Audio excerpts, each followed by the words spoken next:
1 जुलाई 2002 रात के 11:35 पर जमीन से 34,000 फीट की ऊंचाई पर दोनों जहाज 90 डिग्री के एंगल पर टकरा जाते हैं। पर क्या इस जहाज में बैठे सभी यात्री बच पाएंगे या मौत को गले लगा लेंगे? चलिए जानते हैं इतिहास की सबसे भयानक हवाई दुर्घटना। 1 जुलाई 2002 बस्कीरियन एयरलाइंस की फ्लाइट 2937 रात के 10:48 पर रशिया के मॉस्को से उड़ान भरती है, जिसे स्पेन के बार्सिलोना सिटी में जाना है। इस फ्लाइट पर 69 लोग सवार हैं, जिनमें 60 पैसेंजर और 9 क्रू मेंबर्स भी शामिल हैं। फ्लाइट पर जितने भी यात्री थे उनमें ज्यादातर स्कूल के बच्चे ही हैं।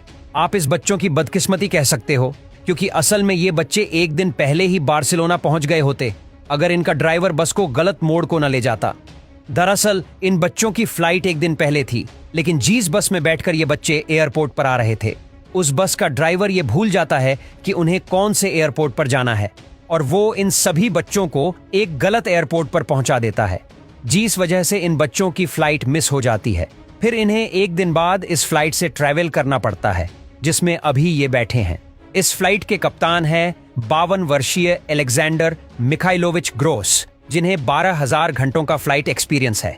वही उसके साथ फर्स्ट ऑफिसर हैं 40 वर्षीय ओलेग पाब्लोविच ग्रिगोरिव, जिन्हें 8,500 घंटों का फ्लाइंग एक्सपीरियंस है। सब कुछ सही चल रहा था। सभी लोग इस फ्लाइट का आनंद ले रहे थे। इन्हें इस बात की कोई भी खबर नहीं है कि एक बहुत बड़ा खतरा इनकी ओर तेजी से आ रहा है। दरअसल इटली के बर्गामो इंटरनेशनल एयरपोर्ट से DHL फ्लाइट 611 बस्कीरियन एयरलाइंस के उड़ान भरने के करीब 2 घंटे बाद उड़ान भरती है। ये एक कार्गो प्लेन था, जिसको बेल्जियम के ब्रुसेल्स एयरपोर्ट पर जाना था। ये जहाज भी 2 अनुभवी पायलट्स के हाथों में था। अपनी उड़ान के दौरान DHL फ्लाइट ATC से 36,000 फीट की ऊंचाई पर जाने की परमिशन मांगती है, और ATC उस फ्लाइट को उड़ान भरने की अनुमति दे देता है। और उस समय एयर स्पेस को कंट्रोल करने के लिए ATC में पीटर नील्सन ही एकमात्र कंट्रोलर मौजूद थे, जो एक साथ 2 प्लेन को कंट्रोल कर रहे थे। जैसे ही DHL फ्लाइट 36,000 फीट की ऊंचाई पर पहुंचती है, वैसे ही बस्कीरियन एयरलाइंस की फ्लाइट, जो पहले से ही 36,000 फीट की ऊंचाई पर उड़ रही थी, वो भी ATC से संपर्क करती है और कंट्रोलर नील्सन को अपनी जानकारी देती है। नील्सन ने बस्कीरियन एयरलाइंस को एक्नॉलेज किया, लेकिन वर्कलोड ज्यादा होने के चक्कर में नील्सन ने यह ध्यान नहीं दिया कि दोनों ही फ्लाइट्स सेम ऊंचाई पर उड़ रही हैं, जो एक दूसरे की ओर बहुत तेजी से बढ़ रही है। अगर इस भूल पर ध्यान नहीं दिया गया तो दोनों ही फ्लाइट्स सिर्फ एक ही मिनट में एक दूसरे से टकरा जाएंगी। तभी नील्सन को ध्यान आता है कि दोनों ही फ्लाइट्स सेम ऊंचाई पर उड़ रही हैं, तो वह तुरंत बस्कीरियन फ्लाइट से संपर्क करता है और बस्कीरियन फ्लाइट की ऊंचाई को कम करने का निर्देश देता है। लेकिन जब तक नील्सन बस्कीरियन फ्लाइट को निर्देश देता, उससे पहले ही दोनों ही फ्लाइट्स में लगा TCAS सिस्टम एक्टिवेट हो जाता है और दोनों ही फ्लाइट्स को वार्निंग देने लगता है। दरअसल TCAS को ट्रैफिक कॉलिजन अवॉइड सिस्टम बोला जाता है। ये एक आधुनिक टेक्नोलॉजी है जो 2 जहाजों को हवा में आपस में टकराने से रोकती है। TCAS सिस्टम कुछ इस तरह से काम करता है कि जब कोई जहाज उड़ रहा होता है तो TCAS सिस्टम आसपास के एयर स्पेस को स्कैन करता रहता है।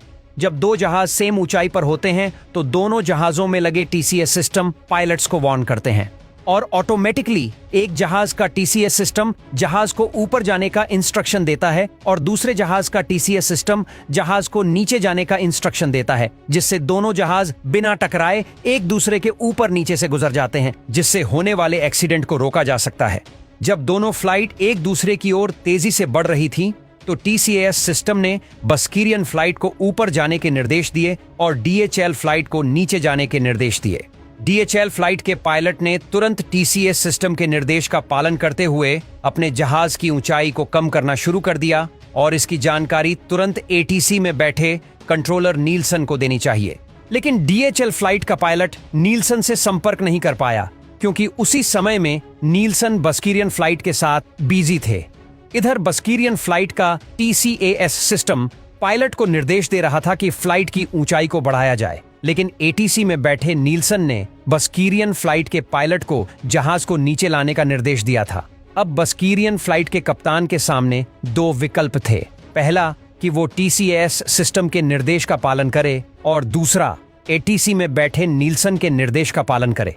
वैसे उस समय में टीसीएस सिस्टम एक नई टेक्नोलॉजी थी, तो ऐसी सिचुएशन में इस पर विश्वास किया जाए या नहीं, इसका फैसला लेना बहुत कठिन था। तो बस्कीरियन के पायलट ने टीसीएस सिस्टम की वार्निंग को नजरअंदाज करते हुए एटीसी में बैठे नीलसन पर विश्वास किया और अपने जहाज की ऊंचाई को कम करने लगे। लेकिन एटीसी में बैठे नीलसन और बस्कीरियन फ्लाइट का कप्तान दोनों ही इस बात से अनजान थे कि डीएचएल फ्लाइट के पायलट ने टीसीएस सिस्टम के निर्देश को फॉलो करते हुए अपने जहाज की ऊंचाई को कम करना शुरू कर दिया है। अब दोनों ही जहाज अपनी अपनी ऊंचाई को कम करना शुरू कर देते हैं। अगर दोनों ही जहाजों के कप्तान टीसीएस सिस्टम को फॉलो करते तो शायद इन दोनों जहाजों को टकराने से रोका जा सकता था और अब फिर से दोनों ही जहाज एक ही ऊंचाई पर उड़ रहे थे। यहाँ पर नीलसन से एक और गलती हो चुकी थी। जब बस्कीरियन के कप्तान ने नीलसन से डीएचएल प्लेन की डायरेक्शन पूछी तो नीलसन ने बस्कीरियन के कप्तान को बताया कि डीएचएल फ्लाइट आपके राइट से गुजरेगी, लेकिन असल में डीएचएल प्लेन उनके लेफ्ट साइड से आ रहा था। बस्कीरियन प्लेन के पायलट्स आखिरी पलों तक डीएचएल फ्लाइट को राइट साइड में ही देखते रहे। अब टकराव को सिर्फ 8 सेकंड्स ही बचे थे। तभी बस्कीरियन के पायलट्स को अचानक डीएचएल प्लेन लेफ्ट साइड से आता हुआ दिखाई दिया। बस्कीरियन प्लेन के पायलट्स को कुछ समझ नहीं आ रहा था कि अब क्या किया जाए, लेकिन तभी पायलट्स ने जो टीसीएस सिस्टम बहुत पहले से ही जहाज को ऊपर ले जाने के निर्देश दे रहा था, उसका पालन करने की सोची और जहाज को ऊपर की ओर उठाना शुरू कर दिया। लेकिन अब बहुत देर हो चुकी थी। इधर डीएचएल प्लेन में बैठे पायलट्स को भी बस्कीरियन फ्लाइट दिखाई देती है, लेकिन अब कुछ नहीं किया जा सकता था।